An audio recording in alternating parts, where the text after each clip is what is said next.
Hello ভাই বোনেরা, চলে আসলাম মজাদার রেসিপি নিয়ে। আসলে আজ দুপুরে আমি খেতে বসেছি, ভাবলাম আমার ভাই বোনদের সাথে একটু শেয়ার করি আমি কি রান্না করেছি মজা করে, তাই আপনাদের সাথে একটু বলি। তা আসলে নিজের রান্নার প্রশংসা মাঝে মাঝে নিজেরও করতে হয়, তাহলে নাকি আল্লাহ তাআলাও সন্তুষ্ট থাকে। কখনো নিজের রান্নাকে নিন্দা করতে হয় না।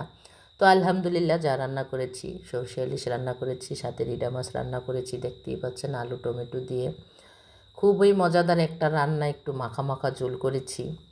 তো ভাবলাম একটু ভাই বোনদের সাথে শেয়ার করি। সবাই আশা করি আলহামদুলিল্লাহ ভালো আছেন, দেন আমিও ভালো আছি।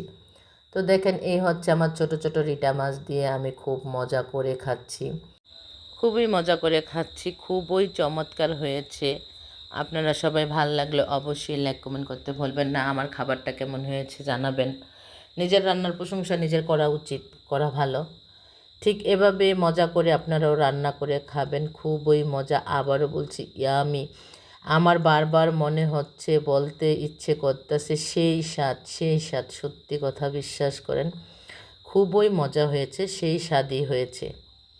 আপনারাও ট্রাই করে দেখেন না, বিলিভ মি, একদমই ট্রাই করবেন ঠিক আমার মতো করে।